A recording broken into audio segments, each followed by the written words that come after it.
Hello everyone, welcome to अध्ययन अध्यापन। तो बीपीएससी टीआरई 4 की तैयारी जो भी कैंडिडेट कर रहे हैं उनके लिए यहाँ पर टेस्ट ऑनलाइन हो रहा है और यहाँ पर जो भी प्रश्न मैं करूँगी आप चाहे तो उसका आंसर कमेंट सेक्शन में दे सकते हैं या फिर आप इन प्रश्नों को मेरे साथ साथ दोहराएंगे। तो चलिए स्टार्ट करते हैं। यहाँ पर क्वेश्चन पूछा गया है, रानी झांसी मरीन राष्ट्रीय उद्यान की स्थापना हुई थी तो ये कब हुई थी? ऑप्शन है 1994 में हुई थी या फिर यहाँ पर दिया है कि 1996 में हुई थी, इसके अलावा 1995 में हुई थी या फिर डी ऑप्शन है उपरोक्त में से एक से अधिक उत्तर है या फिर उपरोक्त में से कोई नहीं है। रानी झांसी मरीन राष्ट्रीय उद्यान की स्थापना कब हुई थी और ये कहाँ पर है? तो ये है अंडमान निकोबार द्वीप समूह में और समुद्र के जो जीव है उनके लिए ये राष्ट्रीय उद्यान की स्थापना हुई थी। यहाँ पर अगर वर्ष की बात करें तो 1996 में रानी झांसी मरीन राष्ट्रीय उद्यान की स्थापना हुई थी।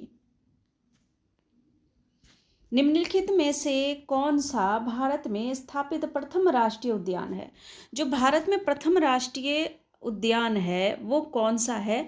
और ये मुझे लगता है कि लगभग सभी एग्जाम में इस प्रश्न को तो पूछा ही जाता है क्योंकि ये इम्पॉर्टेंट है और इजी भी है और इसका उत्तर आप सभी के जुबान पर होना चाहिए। ऑप्शन हम लोग फिर भी पढ़ लेते हैं।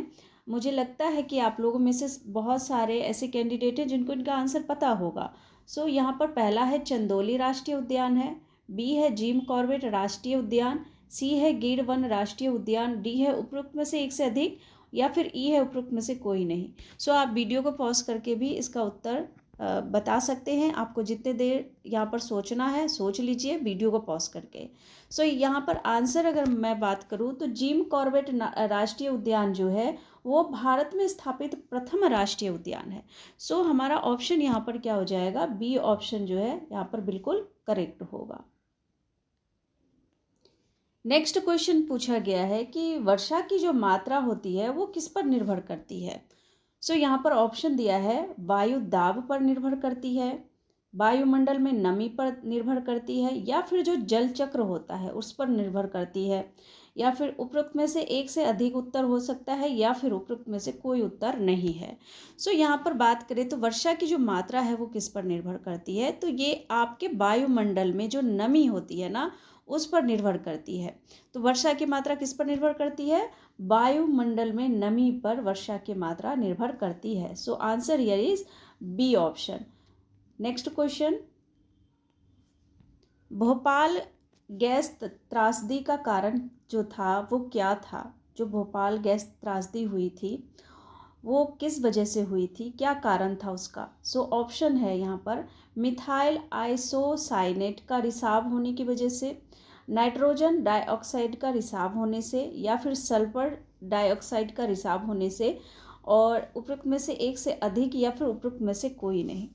तो आपको बताना है जो भोपाल गैस त्रासदी हुई थी वो मिथाइल आइसोसाइनेट के रिलीज होने से हुई थी या फिर नाइट्रोजन ऑक्साइड की वजह से हुई थी या फिर सल्फर डाइऑक्साइड की वजह से हुई थी।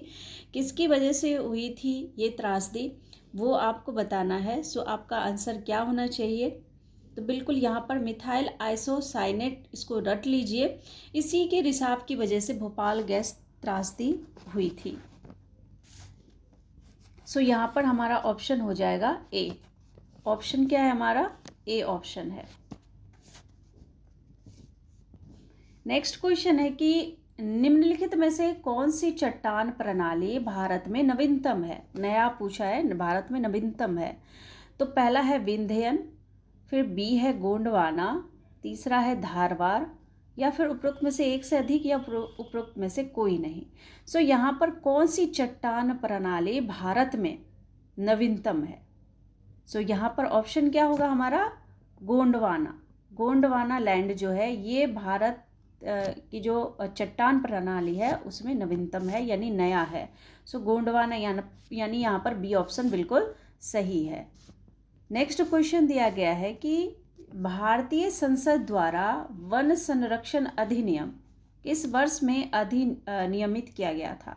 मतलब किस वर्ष से अधिनियमित किया गया था वो आपको बताना है। यहाँ पर ऑप्शन है 1976 में, बी ऑप्शन है 1980 में, सी है 1983 ईस्वी में, या फिर डी है उपरोक्त में से एक से अधिक, या फिर उपरोक्त में से कोई नहीं। सो यहाँ पर आपके लिए ये जो ऑप्शन है वो कौन सा सही होना चाहिए कि भारतीय संसद द्वारा जो वन संरक्षण अधिनियम है वो किस वर्ष अधिनियमित किया गया था। सो यहाँ पर ऑप्शन होगा आपका क्या, 1980। 1980 यहाँ पर बी ऑप्शन बिल्कुल करेक्ट है। नेक्स्ट क्वेश्चन दिया गया है कि नेलांग घाटी किस राज्य में स्थित है। नेलांग घाटी किस राज्य में स्थित है, ये आपका क्वेश्चन पूछा गया था प्रीवियस टीआरई क्वेश्चन में, टीआरई 1, टीआरई 2, टीआरई 3, यहाँ पर सभी प्रीवियस ईयर क्वेश्चन हम लोग कर रहे हैं। तो ये आपके क्वेश्चन एग्जाम में पूछे गए हैं, ठीक है, तो वहीं से ये प्रश्न लिया गया है। सो पहला ऑप्शन है यहाँ पर हिमाचल प्रदेश, दूसरा है उत्तराखंड, तीसरा है जम्मू एवं कश्मीर, डी है उपरोक्त में से एक से अधिक उत्तर है, या फिर उपरोक्त में से कोई नहीं है। सो नेलांग घाटी किस राज्य में स्थित है ये आपको बताना है।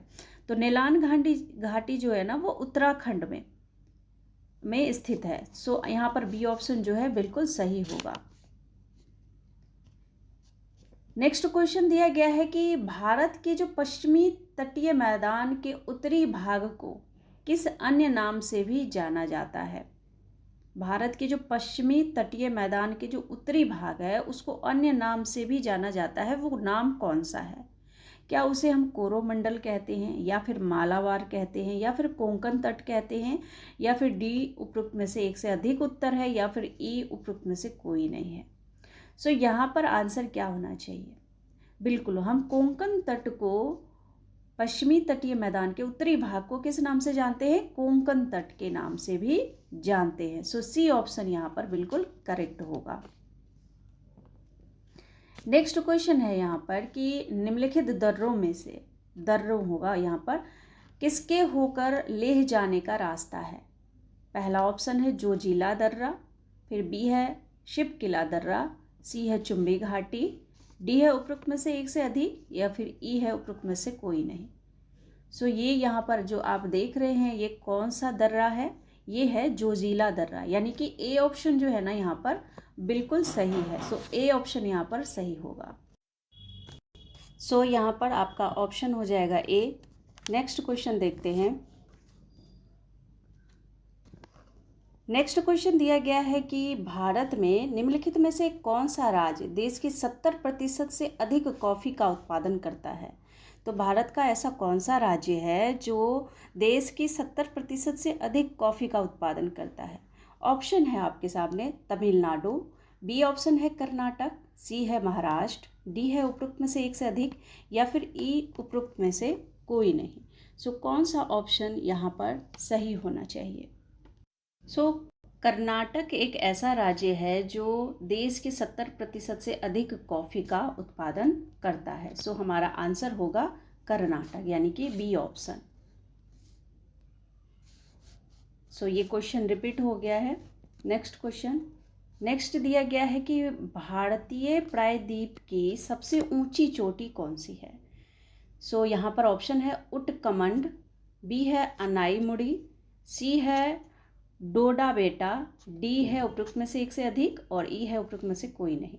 सो भारतीय प्रायद्वीप की सबसे ऊंची चोटी जो है वो है हमारा यहाँ पर क्या, अनाईमुड़ी, यानी कि बी ऑप्शन जो है बिल्कुल करेक्ट है।